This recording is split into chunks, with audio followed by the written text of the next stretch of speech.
Key, fill, and back. Today we talk about these three words and what they mean to you. What is going on, guys? This is Hayden, aka The Dryad with D Studios. And today we're going to be talking about lighting. In the intro, I mentioned three terms that we use to refer to lighting as. These would be key lights, fill lights, and backlights / hair lights.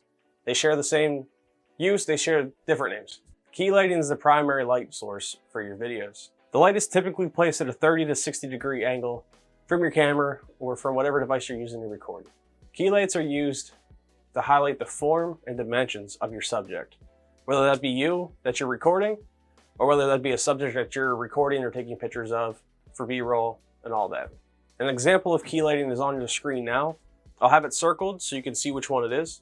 And next we'll move on to a fill light. A fill light is positioned on the opposite side of your key lighting and is typically dimmer or a lower temperature. From this different angle, the fill light will fill. What it's filling is the high contrast areas that your key light is producing, making those really dark shadows, and your fill light's literally just there to fill it up and make it brighter. This will also bring back some detail that you lose by just using a key light by itself. Now, before we get into the last type of lighting, if you're finding this information useful, please leave a like down below, leave a comment of something that you guys want to learn. And if you don't want to miss out on future tips and tricks on this channel, hit that subscribe button so you won't miss out. Now, lastly, we're going to be talking about backlighting.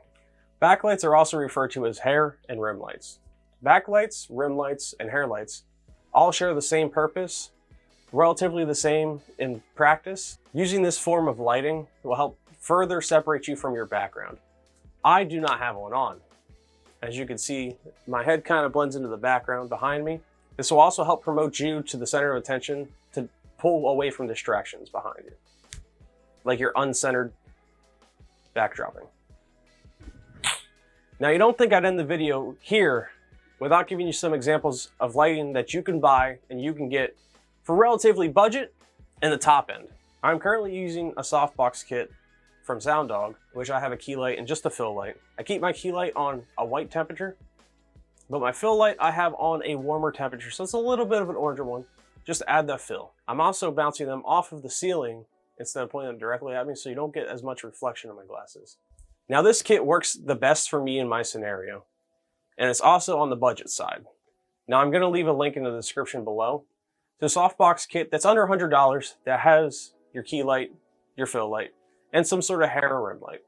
If you want to leave a comment down below with the kind of lighting that you use for your setup, this can help others find the lighting that works for them. Now, this brings this video to an end. So, I want you guys to stay safe, and I'll see you next time.